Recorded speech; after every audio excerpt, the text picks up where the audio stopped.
Bonjour à tous et à toutes, j'espère que vous allez bien. Aujourd'hui, je vais faire une interview, un live avec une invitée d'exception dont justement la réputation la précède, donc Bénédicte Anne. Je suis vraiment très contente de t'accueillir sur ma chaîne aujourd'hui.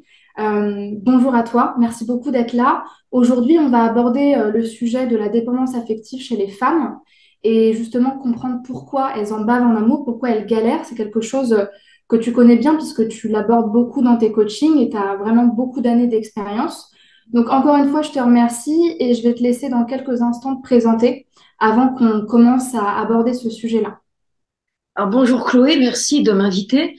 Je trouve ça extrêmement touchant et surprenant qu'une jeune fille de 22 ans, on va le dire, c'est pas un secret, ait déjà sa chaîne YouTube, donc c'est mes plus, et surtout soit déjà aussi impliquée dans le chemin du féminin. Tu fais vraiment partie des personnes élues qui, dans les générations à venir, vont éclairer les femmes plus âgées et plus jeunes. Et donc, tu as une mission sur cette terre. Et donc, je suis ravie de voir qu'aujourd'hui, je contribue, aujourd'hui, je contribue à l'édifice de ta formation qui va bien sûr, au-delà de moi qui serai sans doute morte quand tu seras encore en action, va permettre à des tas de femmes d'être en connexion avec leur féminin, de sortir de la dépendance affective et pour résumer ta chaîne, pour s'aimer plus. Exactement. Bénédicte, tes mots me touchent. Je ne peux pas cacher mon émotion. J'ai vraiment le plexus solaire en feu là à l'intérieur. Donc, je te remercie pour ça. Donc, déjà, avant de commencer la vidéo, je vous invite vraiment à vous abonner à Bénédicte si ce n'est pas déjà fait. Donc, pour celles qui regardent la vidéo sur ma chaîne, ce sera dans le lien dans la description. Et de toute façon, on parlera à la fin de tous les coachings que tu apportes. Donc, merci beaucoup pour ta présentation. Et pour celles qui veulent s'abonner à la chaîne de Chloé, idem. Tout est dans la description. Exactement. Tout à fait. C'est tout de suite en bas à droite. Exactement. Merci beaucoup. Donc, effectivement, la dépendance affective, c'est un sujet que tu connais bien, que tu as abordé depuis des années. Ce que je te propose, Bénédicte, c'est que avant d'expliquer pourquoi les femmes semblent en tout cas souffrir plus de dépendance affective que les hommes, c'est de, dans un premier temps, définir ce que c'est que la dépendance affective. Parce que tu le sais sûrement, c'est quelque chose qui est énormément galvaudé sur Internet, à tort et à travers, on ne comprend pas vraiment. Comment toi, tu expliquerais aux femmes ce qu'est la dépendance affective? Alors, je vais le résumer en une phrase et après je vais développer. La dépendance affective, c'est en crever pour quelqu'un qui nous frustre. Donc, c'est pourquoi il n'a pas appelé. Ça fait X temps qu'il a lu mon message, mais il y a les deux petits points bleus sur WhatsApp, mais pour autant, il ne rappelle pas. Et quand les femmes me racontent, c'est toujours, il l'a lu il y a 3 jours, il l'a lu il y a 2 heures, il n'a pas encore répondu. Donc, en gros, c'est une attente face à quelqu'un qui donne des miettes ou qui donne au compte-gouttes, comme des grappes de raisin, il donne un grain après l'autre. Et la femme, elle est dans une espèce d'attente extrêmement excitée. Quand je dis excitée, c'est pas au sens sexuel, mais c'est au sens euh, ça la met dans tous ses états. Et sur Internet, en fait, ce qu'on voit, c'est quelque chose qui est général et qui est pas complètement faux. Et moi, je pense qu'il faut aller plus loin et dire que la dépendance affective n'a rien de différent des autres dépendances. Pour moi, la dépendance au porno, la Exactement. dépendance au sucre, la dépendance à la drogue, au shopping, les collections, là, l'autre jour sur Facebook Watch, j'ai croisé une femme enfin, j'ai vu un reportage. Et la fille, elle imprime des bons de réduction sur Internet, elle passe son temps dans les supermarchés et elle va chercher les produits pour les avoir au maximum à 30 centimes. Pour moi, c'est comme la dépendance affective. Simplement, au lieu de Exactement. pleurnicher après un homme qui donne pas de signe, elle va chercher. Et alors, quand elle a une opportunité où le truc est quasi gratuit, elle est dans une forme d'orgasme de dépendance. Évidemment, pas d'un orgasme sexuel, mais Tout à fait. au fond, je suis quasiment certaine que ces orgasmes, lorsqu'elles trouvent un produit quasiment donné, avec les bons de réduction plus la promo du grand magasin, sont plus importants que ces orgasmes sexuels. Ah oui, tout à fait. Et de la même manière que la dépendante affective, son fantasme et son érotisme s'adaptent aussi beaucoup à la manière dont elle se représente la relation aussi, tu vois, pour permettre aussi à ce que son comportement soit adapté à l'homme qu'elle va choisir ou que finalement il puisse justement la choisir pour ça. Tu vois, on voit beaucoup sur le côté sexuel. Donc tu fais bien de dire que ça fait partie des addictions comportementales et que justement ça fonctionne aussi de la même manière avec différents degrés, avec différentes fréquences. Par contre, moi, ce que je voulais dire aussi à ce sujet, c'est que ce qu'on trouve beaucoup sur Internet, C'est finalement un petit peu, tu vois, ces techniques de séduction qu'on voit beaucoup, un petit peu comme si on poussait les femmes à ne pas voir le vrai problème, à ne pas voir justement qu'il pourrait y avoir ce trouble au niveau de l'attachement et à s'intéresser davantage à comment faire changer les hommes. Et si j'avais quelque chose à rajouter, ce serait vraiment ça, c'est que quand on est dans la dépendance affective, généralement, on veut vraiment faire changer les autres pour ne pas regarder le problème qui est à l'intérieur finalement. Et c'est pour ça qu'il y a beaucoup de relations déséquilibrées pendant énormément de temps. Alors, il y a deux choses importantes que tu as dites et je voudrais rebondir sur les deux. La première, c'est la mise en scène sexuelle de la femme. Effectivement, dans la dépendance affective, la femme sait ce que l'homme aime ou l'imagine. Donc, si elle le sait et que ce sont des fantasmes classiques, elle va se débrouiller pour réaliser ses fantasmes. Ça va du string Complètement. à la tenue de chaudasse, en passant par le ménage à trois, Et le... même le BDSM ou des choses beaucoup Oui, plus oui, graves, oui. tout à fait. Moi, j'étais en passant donc par tout ça, Oui, jusqu'au oui, bien ménage à sûr. trois, sans oublier les partouzes, le libertinage, le BDSM. Et moi, j'ai vu des femmes avec des colliers qui se faisaient promener en laisse par des hommes. Donc, la sexualité est intéressante parce qu'elle est le théâtre, en fait, de la représentation de la femme. Et comme par hasard, dans ces représentations-là, soit elle est dominante pour l'exciter parce que justement, elle ne le domine pas dans la vie, soit elle devient sa chose. Mais ce ne sont jamais des fantasmes, je veux dire, petits bourgeois. Oh, regarde le joli champ avec les coquelicots. Faisons l'amour au milieu des coquelicots. Ce ne sont jamais ce genre de fantasmes qui animent ces femmes-là. Ensuite, tu parles des stratégies des love coach. Alors, moi qui en donne beaucoup, parce que j'ai quand même inventé la méthode Terminator, j'ai quand même appris à gérer mes relations amoureuses dans une autre vie grâce à des choses que personne ne m'a dites et que j'ai découvertes toute seule. La stratégie, c'est quand tu restes trop longtemps dans une voiture, au bout d'un moment, le mec t'embrasse. C'est normal. Bon, il y aura beaucoup moins de gens dans les voitures aujourd'hui parce que ça dépend où tu vis, mais c'est de plus en plus compliqué. Mais il y a encore des gens qui sortent en voiture. Ensuite, quand tu fais monter un mec chez toi, la probabilité qu'il te saute dessus et que tu couches avec est assez importante. Donc, la stratégie, elle te donne des conseils de bon sens. C'est-à-dire que si tu veux éviter d'aller trop vite, ben, tu vas à ton rythme. Et donc, Mais je suis complètement d'accord avec toi. Je suis complètement d'accord avec toi. Seulement, trois positions pour faire qu'un homme s'engage, ça n'a rien d'une stratégie écologique pour une femme. Mais par contre, comment prendre son rythme avec un homme de telle manière à, d'une certaine manière, pas le contrôler, pas le manipuler, mais simplement faire que les choses soient à mon rythme et à ma façon, on est complètement sur une stratégie écologique. Et là, d'ailleurs, je regarde le vrai problème en face. Donc ça, si tu veux, pour moi, ça ne fait pas partie des stratégies de Love Coach, mais je vois ce que tu veux dire. Et tu fais bien de dire la différence, justement. Effectivement, je pense, peut-être que je me suis mal exprimée, que ce qui entretient aussi parfois la dépendance affective chez certaines femmes, c'est chercher une explication magique ou mystérieuse ou mystique à quelque chose qui en fait a trait à soi finalement. Pourquoi j'essaye de faire le grand écart pour plaire à un homme alors qu'en fait cet homme-là à aucun moment ne s'engagera avec moi? Le vrai problème, il est là, plutôt que dans la stratégie en elle-même, tu vois, sur ce que je vais faire. Donc bien sûr. c'est plutôt ça. Mais Dans tes coachings, attends, toi, tu accompagnes. Oui, attends, je dis-moi. voudrais rajouter un truc. Euh, Oui, moi, je crois que la stratégie magique et la réponse magique, elle existe dès lors que la d'accord. comprend qui se cache derrière l'homme, qu'est-ce qui se rejoue pour elle. Et à partir du moment où elle a compris, ça prend un petit peu de temps parce qu'elle le comprend là, ça retombe pas encore dans les tripes ni dans le cœur. Et à un moment donné, le mec, il va faire le truc de trop et là, tout à coup, elle va percuter et le pouvoir qu'il avait sur elle va complètement s'évaporer. Et c'est pour ça que Ouais. le truc magique que moi je lui propose, c'est d'identifier quelle est la nature du pouvoir qui crée sur elle, qu'est-ce que ça appelle dans son histoire, à quel pouvoir autrefois ça la renvoie, et ce qui fait que tu peux répondre à la demande magique, parce que quand tu as compris que tu te faisais enfler sans vaseline avec des graviers, bah, à un moment donné, t'es d'abord, comment dire, tu es complètement sidéré, et ensuite, tu percutes, tu dis, et là, après, les femmes, elles me disent, oh, quand je pense au temps que j'ai passé, à tout ce que j'ai donné comme argent, comment je vais arranger tes coups, après, elles sont là, elles sont hyper efficaces, souvent plus d'ailleurs pour eux que pour elles. Et quand elles ont compris, alors après, elles sont dans la phase, elles sont en colère, elles regrettent. Et je leur dis, mais mieux vaut tard que jamais. Maintenant, faisons en sorte que ça ne se reproduise plus. Mais il y a effectivement une solution magique, et ça va aller dans ton sens évidemment, c'est de comprendre quelle est la Exactement. nature du pouvoir. Voilà. Ouais. Ça me parle beaucoup ce que tu dis. Tu sais, il y a un livre que j'avais lu la dernière fois qui parlait c'était la métaphore de l'escalier des apprentissages.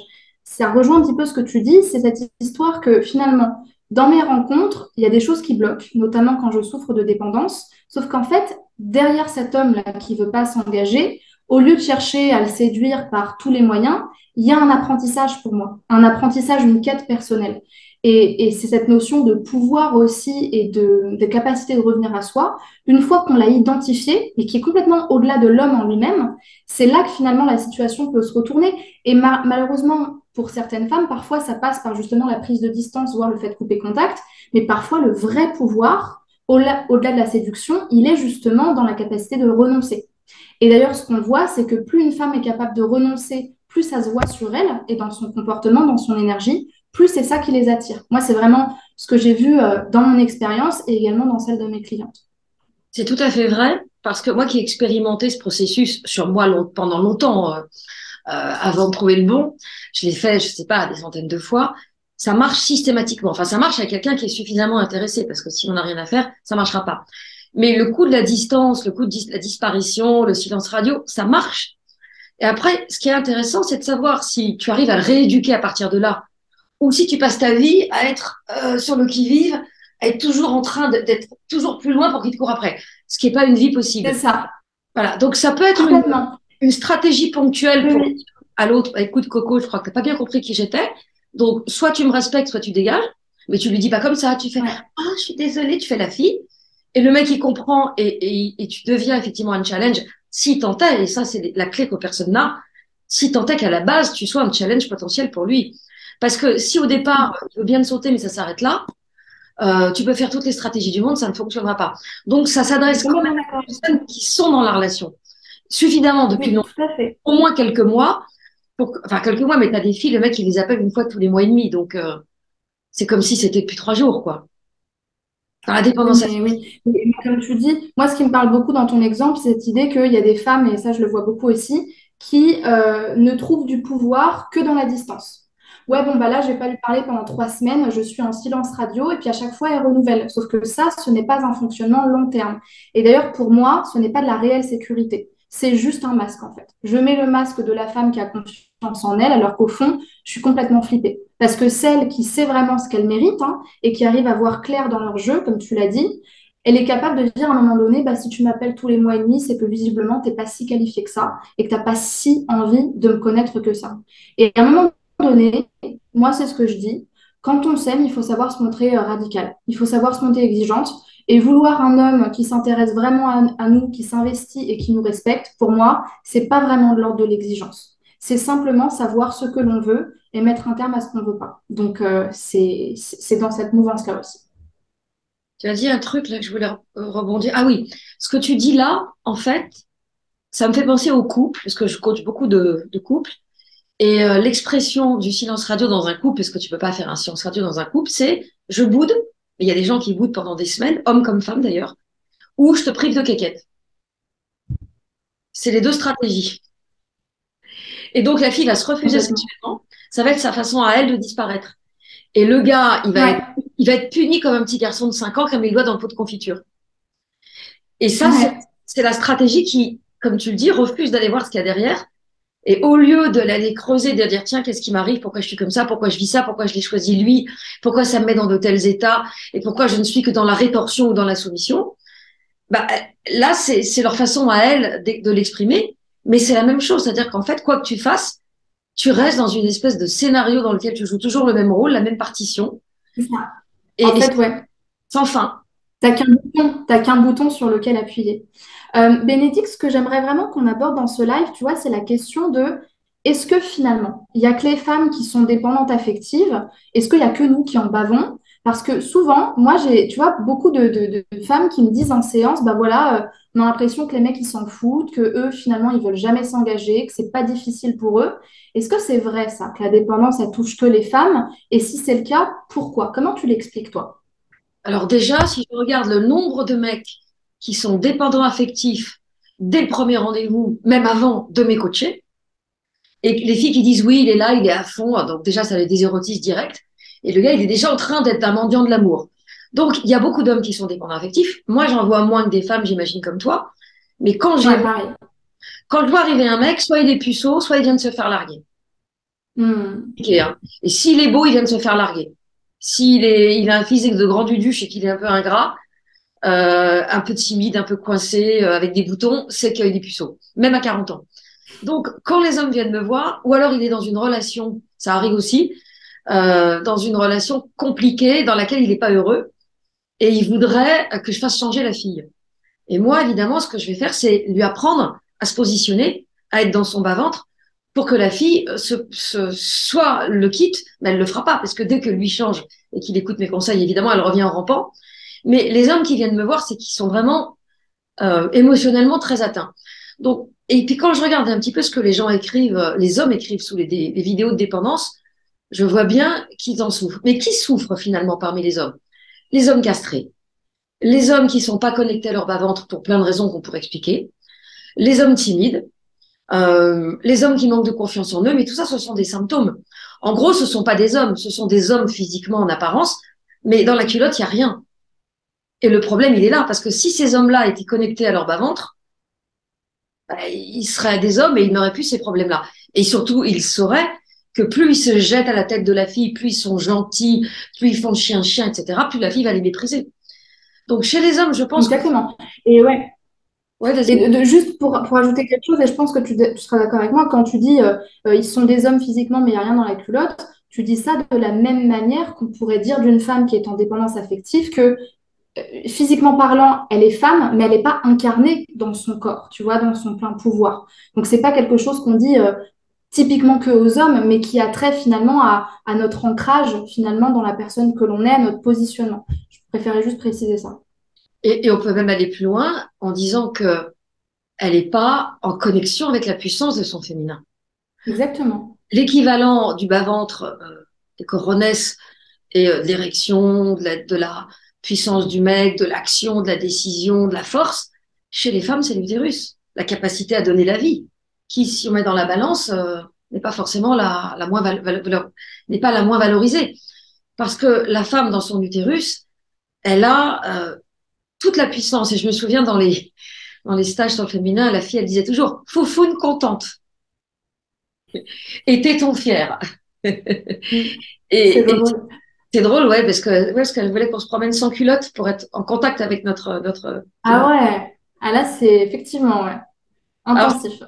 c'est plus facile l'été, dans des endroits où on est en bande de femmes que dans des villes l'hiver. Mais en tout cas, ce qui est important, c'est que les femmes sous-estiment la puissance du féminin parce que ça n'a pas été valorisé non plus, parce que c'est vrai que Oui, c'est moins violent physiquement dans son expression. Mais des femmes qui ont un féminin extrêmement fort et pas de masculin, elles n'ont rien dans la culotte non plus. Normalement, chez mm, une femme, le masculin doit être au service du féminin. Ça veut dire qu'il doit lui permettre de se positionner justement face à la dépendance affective. Et très souvent, elles sont comme des loukoums ou comme des loques parce qu'elles n'arrivent pas à se connecter à cette puissance-là. Alors que chez les hommes, exactement. c'est le contraire, c'est-à-dire que leur féminin doit être au service du masculin, mais manque de bol, c'est leur féminin qui l'emporte. Donc ils se comportent Exactement. comme des petits chiots. Et l'homme comme Exactement. la femme, Et d'ailleurs, c'est ce qui est assez drôle, c'est que, bon, après, énergétique, clinique, transfert ou pas, on l'explique comme on veut. Moi, j'aime bien l'expliquer sur différents niveaux. Mais ces hommes-là, les dépendantes affectives, ne les voient pas parce qu'elles ne filtrent finalement que les hommes qui, à ce moment-là, soit sont indisponibles, soit sont toxiques, voire manipulateurs, et finalement ne correspondent qu'à l'image qu'elles ont d'elles-mêmes. Parce que ce qu'on ne dit pas aussi, c'est que dans les rencontres, il y a un énorme effet miroir. On rencontre quelqu'un parce qu'il correspond à un moment donné à nos blessures. Bon, il peut y avoir des couples codépendants aussi, mais je te remercie vraiment d'avoir expliqué que non, la dépendance affective ne touche pas que les femmes, mais effectivement, j'avais aussi envie de dire que, tu vois, par la pression sociale, par les films, tu sais, la nana de 50 nuances de grès qui tombe par terre, genre allez, c'est bon, et puis après, il se passe un truc. Le côté ah mince, je suis bloquée avec un super beau gosse et du coup, je ne suis pas maître de mes désirs, etc. Ou tous ces livres où finalement, Cendrillon, elle doit trouver son prince charmant, ou encore toutes les images qu'on peut voir et qui font référence au fait d'être entourée d'hommes et d'être une femme comblée. Tout ça, ça met aussi de la pression sur les femmes et ça peut aussi, je pense, les pousser à se dire, bah, finalement, être une femme, c'est être avec un homme, tu vois, quelque part.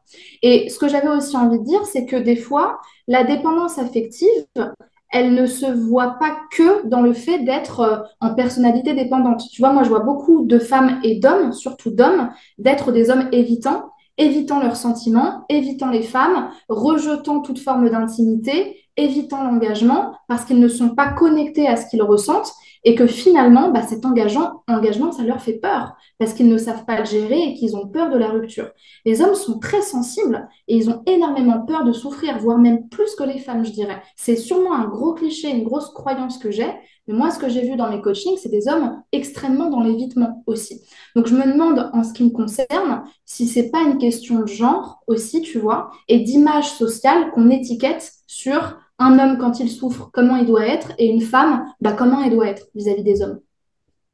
Alors, ce que tu dis était à mon avis vrai euh, jusque dans les années 2000, oh, même à la fin du siècle dernier.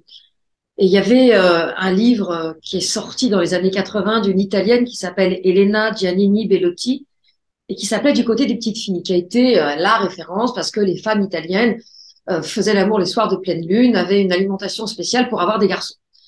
Donc, pendant très longtemps, le schéma judéo-chrétien, le masculin, le féminin, le mec qui pourvoyait à la maison, tout ça, c'est rentré dans l'ordre. Mais moi, je dirais que à partir du féminisme, donc des enfants qui sont nés dans les années 80 et après, alors ça a été de plus en plus intense, sont des hommes qui ont été élevés dans l'interdiction du masculin. Et c'est ça le problème. C'est intéressant. C'est Parce que intéressant. être un homme, c'est être comme ces salopards de machos qui nous ont domestiqués pendant des années.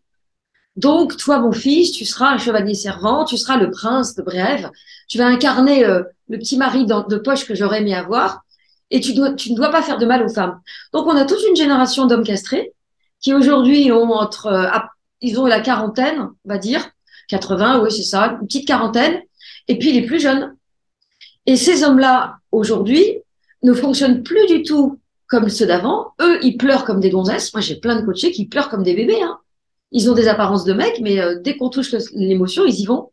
Et en même temps, ils ont des comportements, par exemple, de serial séducteurs. Donc, ce que tu dis Mm. est tout à fait juste pour les plus de 45 ans, je dirais. Mais pour les autres, d'abord, c'est difficile de généraliser parce que ça dépend Oui, s'ils ont c'est été élevés vrai. avec leur mère féministe et leur père. Et là, tu vois, quand je suis devenue love coach, je pensais que j'aurais énormément d'enfants de divorcés. Ben, en fait, la majorité de mes coachés ont des parents qui sont toujours ensemble. Ce qui peut apparaître comme quelque chose de positif, mais qui pour moi est souvent quelque chose de négatif, dans la mesure où la mère ne travaillait pas, n'a pas pu quitter le foyer, et où elle, par rapport à son milieu, ses origines, sa religion, tout ça, là, finalement, la mère a accepté des choses, et c'est la fille qui le porte. Et pour revenir aux hommes, parce que je pense que c'est important d'en parler, les hommes évitants, c'est un mot que j'ai vu beaucoup, j'ai vu ce mot qui est à la mode, en fait, notamment chez les love coachs. Ces hommes évitants, ah là là, ils vous évitent, fuyez-les, ces gros salopards, etc. Moi, je pense qu'un homme évitant, c'est tout simplement quelqu'un que vous ne n'inspirez pas assez pour qu'il ait envie de creuser. Parce que je les ai vus quand ils tombent amoureux, les hommes, même les plus évitants. Alors, bien sûr, ils vont tomber amoureux d'une fille qui voudra pas d'eux, parce que sinon, c'est pas drôle. Parce que comme ça, ils n'auront pas besoin de lâcher les fauves. De l'amour. Je pense qu'un homme évitant, c'est quelqu'un qui, au départ, se venge. Il se venge sur les femmes amoureuses de la rage qu'il a contre je ne sais qui. Parce que là, on peut pas dire qui c'est. On ne sait pas. Et c'est quelqu'un qui peut être éducable. C'est-à-dire qu'en gros, si vous vous respectez et que vous le traitez comme on traite un homme mal élevé ou, on va dire, dysfonctionnel, soit il rentre dans le moule et comme par hasard, il sera peu évitant, soit il dégage et il cherchera une nouvelle proie. Donc, dire que les hommes ont un schéma social, c'est vrai, oui, pour une certaine génération. Et avec je trouve que ça change de plus en plus. Là, je vois maintenant les mômes qui ont 20 ans. Je pense à un de mes profs de STEP qui a 20 ans. Je pense à un autre mec dans un magasin bio aussi qui a la caisse, qui est sympa. C'est des vrais gonzesses, ces mecs-là. D'accord, ils sont masculins en apparence, ils ont des poils et tout ça, mais je vois bien dans leur... j'ai l'impression que ce sont des jeunes filles. Alors, ils sont peut-être pas Mm. comme ça, parce que je pense qu'à côté, il y en a d'autres qui revendent du shit et tous les profs de sport sont pas des gonzesses. Mais ça serait intéressant de ne pas généraliser ça, parce que les hommes sensibles, pour moi, tous les hommes que je reçois sont des hypersensibles. D'abord parce que tous les gens que je reçois sont des hypersensibles. Et ensuite, l'homme, dès que tu grattes un petit peu la carapace, il est en pleurs, hein. Donc, Ouais. Ça, je te rejoins vachement sur ça. Le seul truc, moi, je fais une différence par contre entre vraiment, tu vois, la personne qui va avoir du mal avec le contact, typiquement l'homme hypersensible qui cache ses émotions et qui a un problème avec ça et que tu as en coaching. Et par contre, celui qui n'est pas intéressé, pour moi, c'est deux choses, mais complètement différentes, tu vois. bien, Vraiment, effectivement, tu as raison. L'homme pas intéressé, il n'est pas intéressé. Il n'est pas anxieux évitant, en fait, hein. Il n'a pas un problème avec les émotions. C'est pas une flamme jumelle. C'est juste qu'il n'est pas intéressé. Et là où je te rejoins complètement, c'est qu'un homme, une fois qu'il te voit avec ta confiance, avec ton sentiment de valeur, avec ton ancrage, généralement, moi c'est ce que j'ai vu beaucoup de fois, les phrases du type oui, mais c'est difficile de s'engager, tu sais, je ne veux pas me projeter, ça disparaît et là, il devient l'offre de l'engagement. Ça, je suis complètement d'accord avec toi. Seulement, je mets une catégorie à part d'hommes qui, pour le coup, ont un vrai problème avec les émotions, de la même manière que certaines femmes peuvent l'avoir. Moins, mais certaines. Je le vois, tu vois. C'est d'ailleurs, je ne sais pas si tu dois connaître, je pense, ce que certains appellent la contre-dépendance affective. Tu vois, le fait d'avoir besoin du contact, mais de rejeter le contact. Tu vois ce que je veux dire? tu vois, la grande différence, et pour moi, c'est de la vengeance. J'ai besoin du Ok. contact, je le crée, et ensuite, je te décage. Tu sais, c'est comme dans la bobine de Freud. Ouais. Tu vois, quand il fait forte, loin, da, ici, eh ben, il dit à la fille, dégage, connasse, reviens, maman, je t'aime, dégage, connasse, Ouais, je vois ce que tu alors, veux dire. reviens, je t'aime. C'est Donc, pour moi, intéressant, ouais. les mécanismes d'évitement sont des mécanismes qui consistent exactement comme la fille qui fait sa muy caliente à poil pour plaire au gars, il va rejouer sa partition. Et en fait, Ouais. je te prends, je te jette, je te prends, je te jette. Et quand je te jette, mon Dieu, ce que je jouis. Oh, c'est bon. Et ensuite, ah, je recommencerai plus parce que la fille va évidemment prendre de la distance. Il promet, il jure et il recommence. Parce que peut-être Ouais. que lui aussi, il est accro à son évitement. Parce que Ouais, peut-être c'est possible. qu'il a besoin de, de la Oui. cracher dessus pour répéter inlassablement la scène de son histoire où on lui a craché dessus.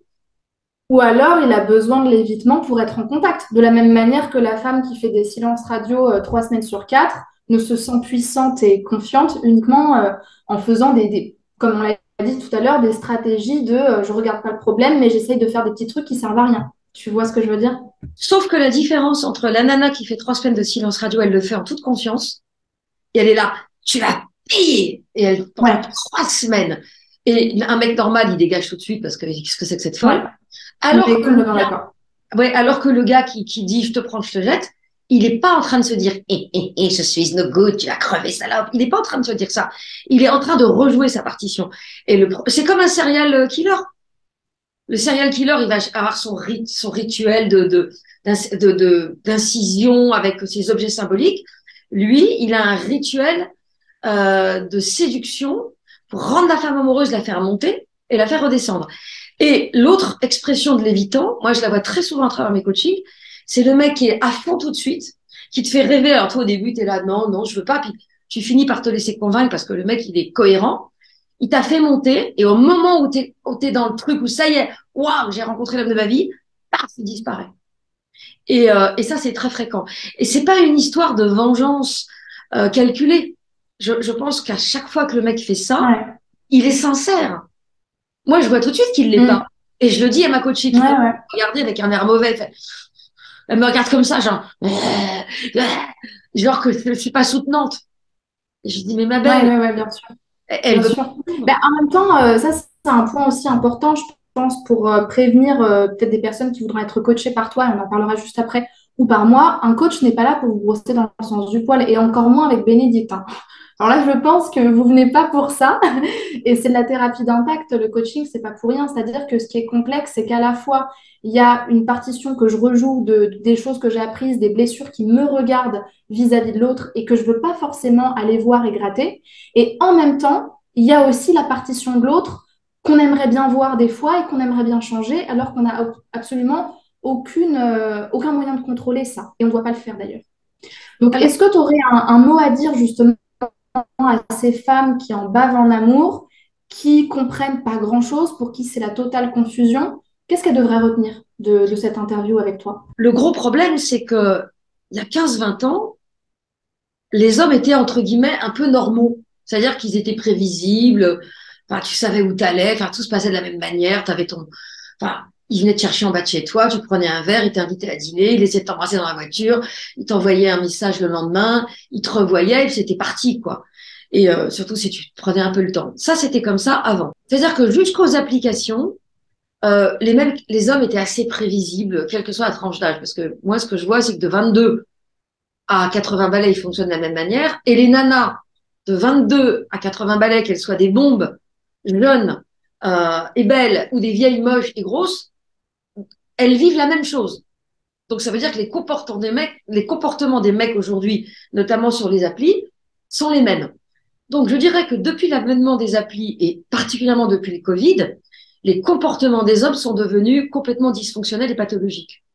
C'est-à-dire ils ont pris de mauvaises habitudes, ils font plus d'efforts. Elles me disent toutes la même chose. Les types qui commencent à t'écrire, ils disparaissent, ils sont sur un coup qui est plus avancé que toi. Il y en a quelques-uns qui sont normaux, mais il faut en éliminer. Mais genre, il y en a 1 sur 20 avec lequel tu as plus que 4 échanges. Et tu en as 1 sur 10 avec lequel, passé 40 ans, tu passes au téléphone. Parce que au-dessous de 40 ans, en général, tout se fait par appli, par chat. Ouais, ouais, et en même temps, tu vois, moi je me demande dans quelle mesure, quand tu es dans ce cas de figure-là, il n'y a pas quelque chose de ton côté, de l'ordre de la partition, tu vois, pour revenir à ce que tu disais. Parce que, en fait, moi pour le coup, j'ai beaucoup vécu de dépendance affective quand j'étais plus jeune, des choses très graves. Et comme par magie, bizarrement, en ayant vraiment fait ce travail sur moi de revenir à soi, comprendre son pouvoir, comme tu dis, savoir renoncer, savoir se montrer radical, bah bizarrement, moi, j'ai jamais eu enfin, je n'ai plus ce problème-là à partir de ce moment-là, tu vois. Et bizarrement, tiens, ça tombe cette fois-ci. Donc, ce que je veux dire, c'est que, tu vois, moi, je trouverais ça dommage que les femmes partent dans l'idée que, de toute façon, les hommes aujourd'hui, ils sont plus normaux, donc on peut plus rien en faire, c'est plus de notre faute, tout est mort, tu vois.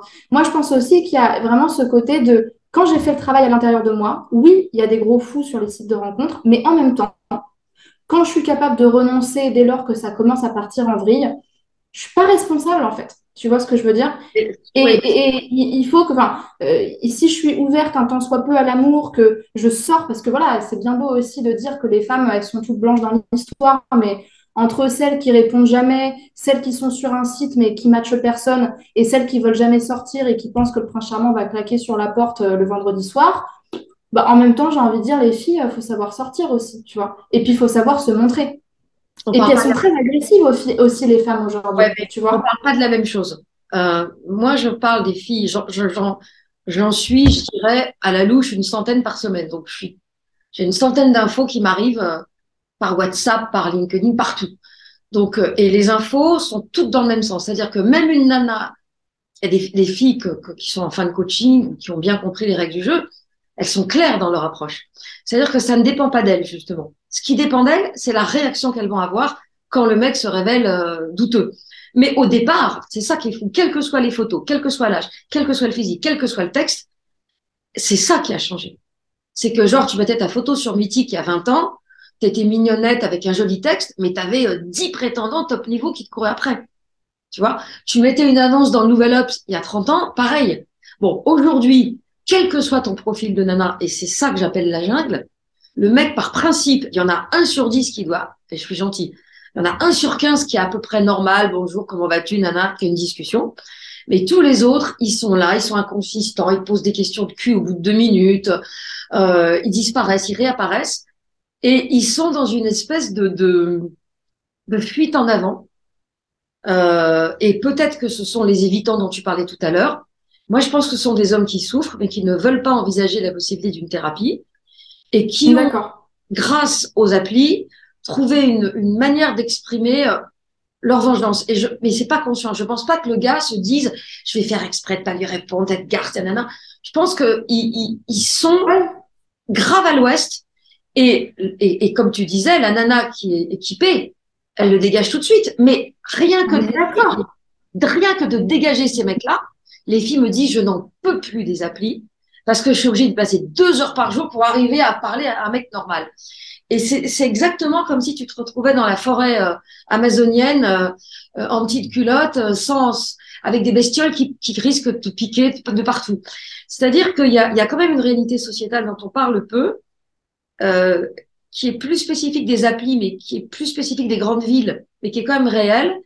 C'est que vaut mieux être bien solide quand tu fais ce type de démarche. Il faut vraiment y aller sans attente et sans affect. Et si vous voulez que je dise quelque chose aux femmes, c'est tant que vous n'avez pas vu le gars au moins 5, 6 fois, tant que vous n'avez pas eu un ping-pong dans l'échange, ne vous investissez pas, soyez sans attente et sans affect. Et là, effectivement, les femmes qui ont fait le travail, qui sont incarnées, qui ont les pieds sur terre, elles vont s'en sortir. N'empêche que c'est une réalité et je peux t'assurer que avant le Covid, c'était pas aussi violent. Et quand j'ai écrit un bouquin sur le sujet juste avant le Covid, on m'a dit ah vous êtes trop dur, donc trouvez-moi l'antidote. Donc j'ai inventé une antidote à ce genre de comportement. Et aujourd'hui, le bouquin, il est en dessous de la réalité. Mais comme il y a les antidotes, ça va. C'est pour te dire que on ne peut pas exclure de tout ça la réalité de l'évolution du monde qui bouge terriblement. La névrose de chacun, la partition de chacun, oui. Il y a une dizaine d'années, j'aurais dit oui, bien sûr. Mais je rajoute, pour autant, les comportements de violence, au sens manque de respect, au sens je veux ça tout de suite, donne-le-moi, sont beaucoup plus importants aujourd'hui. D'ailleurs, on regarde le nombre de gens qui reçoivent des coups de poignard, enfin, les nombres de filles qui sont violées, tuées, on en entend beaucoup plus parler. Mais les réseaux sociaux, ça date pas d'hier. Donc, ce que je pense, c'est que la société est plus violente et la violence de cette société s'exprime dans les comportements, mais aussi chez les femmes. Je te réponds pas, je te matche pas. Mais un homme, entre guillemets, équipé, il voit que la fille lui répond pas, bonjour machine, j'ai bien aimé ta présentation, moi aussi je fais du golf ou du tennis ou je ne sais quoi. Petite question, j'habite à tel endroit et toi? La fille répond pas, bah tu dégages. Ça t'a pris le temps d'écrire. Donc, la violence, elle est des deux côtés. Et toi, ce qui t'intéresse, toi, femme qui nous écoute, ce qui t'intéresse, c'est quelqu'un qui te ressemble. Donc, tu ne vas pas aller te perdre auprès de personnes qui ne sont pas capables du minimum syndical de bienveillance. On est d'accord, on est complètement d'accord. Et moi, j'avais juste envie de donner, et pour moi, ce sera mon dernier mot à ce sujet-là par une métaphore. Si tu vas dans la jungle amazonienne avec, tu sais, le scaphandrier d'un mec qui est dans une quarantaine en pleine horde de zombies, bah, même si tu as le pire animal en face de toi, il peut rien t'arriver. Si vraiment tu as ce qu'il faut, tu as, le socle, tu as le bouclier autour de toi, il peut rien t'arriver. Donc, ok, j'entends ce que tu me dis. Néanmoins, si on a toutes et on apprend chacune, et c'est justement l'objet de mon message, c'est pour ça aussi que je t'invite aujourd'hui dans cette interview, si on apprend chacune à s'aimer plus et à justement savoir renoncer et dire stop à ceux qui ne sont pas qualifiés, qui sont juste des touristes ou qui veulent juste tout rapidement le beurre et l'argent du beurre sans s'investir, bah, en même temps, on n'y est pas touché. Tu vois ce que je veux dire? Donc, pour moi, elle est là la part de la responsabilité chez la femme, c'est savoir que c'est pas parce que je vois quelque chose que c'est une vérité générale et donc que je dois me contenter de ça. Non. Si j'ai des besoins, si j'y crois, eh ben, je vais m'engager vis-à-vis de moi-même pour me dire que j'irai pas à moins que ça, quelque part, tu vois. Un petit peu comme une sorte de négociation, on va dire. Mais C'est même pas, c'est pas c'est beau comme ouais. image. Je sais même pas si c'est un engagement vis-à-vis de soi-même. C'est une sorte d'évidence. C'est-à-dire, quand je vois que l'autre se comporte de manière dysfonctionnelle, je passe à autre chose. Mais là où je ne te suis pas, c'est je ne pense pas qu'une femme ne soit pas touchée. J'en ai encore une qui m'a raconté un week-end chez un gars, là. Ouais, j'ai un peu jeté à sa tête aussi. Et le mec, en fait, a disparu après le week-end, alors que pendant le week-end, c'était bisous, bisous, love, love. Elle était quand même touchée. C'est-à-dire que elle est touchée parce qu'elle a passé le week-end. Donc, celle qui est en contact avec quelqu'un et le gars disparaît ou annule le rendez-vous, ça la touche quand même un petit peu. Même si elle est équipée, même si elle a son scaphandre, ça la touche un petit peu. Parce que c'est jamais agréable. de se sentir humilié, rejeté, abandonné, critiqué, etc. Donc, ça va réveiller des blessures universelles, j'ai envie de dire même ontologiques. Simplement, ça va passer vite. Et pour reprendre ton exemple, je me souviens quand j'étais jeune, je traînais entre guillemets dans les bas-fonds de Recife, qui est une ville brésilienne, et j'avais pas peur parce que j'ai jamais eu peur dans mes voyages. Il m'est jamais rien arrivé. C'est exactement comme un chien. Quand tu as peur du chien qui aboie, bah, le chien il va te mordre. Si t'as pas peur du chien qui aboie, il va pas te calculer. Donc ce que tu dis est très juste. Si je suis équipée, mais le souci des femmes qui sont dépendantes affectives, c'est qu'elles ne sont pas équipées et Exactement. qu'il leur manque, la capacité à faire le lien avec ce qui leur est arrivé dans le passé, et deux, la stratégie, parce que moi je crois beaucoup que la stratégie peut, dans un premier temps, colmater. C'est-à-dire si tu mets le bon silence radio au bon moment, tout en travaillant sur ce que ça réveille en toi, tu seras plus efficace que si tu attends d'avoir fini de travailler sur toi, parce que tu pourras passer ta vie à travailler sur toi. Donc je trouve que l'approche clinique plus coaching et l'expérience, en fait, quand tu vois que l'autre, il accepte de changer parce que tu as mis tes limites, ça, c'est le plus beau cadeau qu'une femme puisse se faire. Je suis complètement d'accord. Plus elle donne, plus elle espère avoir plus. En fait, plus elle donne, moins elle reçoit. Ouais. Ce sera Les beau. femmes qui voudraient justement être suivies par toi dans tes consultations pour quelques séances ou pour tout un accompagnement, comment elles peuvent te contacter, Bénédicte? Est-ce que tu as quelque chose, un lien sur lequel tu veux les renvoyer, une Bah, il y offre a mon site particulière? benedictanne.fr à la rubrique coaching. Il y a bon, le truc où j'ai toutes mes formations en ligne. Il y a mon mail, benedictanne@gmail.com, c'est facile. Et toi, j'imagine que Ouais. c'est pareil. Toi, tu... Exactement. Tous mes liens seront en barre de description. Voilà, s'il y a des choses importantes à savoir, c'est que en ce qui me concerne, si vous souhaitez être coaché, donc vraiment sur l'aspect équilibre des relations amoureuses et renforcement de l'estime de soi, vous pouvez réserver un appel offert avec moi et le lien se trouvera dans la description de la vidéo. Et puis j'ai également mis à votre disposition une formation offerte pour justement apprendre à revaloriser son estime de soi pour se sentir plus à l'aise et plus confiante dans ses rencontres. Et vous aurez également le lien ainsi que celui de mes réseaux sociaux en description de la vidéo. Bénédicte, je te remercie pour ta présence avec moi aujourd'hui. Je pense que ça va aider des milliers de femmes. Donc, je suis vraiment heureuse d'avoir pu avoir ce temps avec toi. Et voilà, je te remercie tout simplement. Alors, merci de ton invitation. N'oubliez pas de vous abonner à ma chaîne si ce n'est déjà fait. Vous trouverez le lien ci-dessous. Et téléchargez ma mini-formation offerte, Attire ton âme sœur et garde-la près de toi, qui va vous aider à mieux réussir votre prochain casting amoureux. Ah, ça a l'air bien. Super, Toi, tu n'en génial. as pas besoin. Merci. Au revoir, Bénédicte. Tu n'en as pas besoin parce que toi, tu es en couple, comme moi Eh d'ailleurs. bien oui, effectivement. Merci à toi, ma belle, et Merci. à bientôt.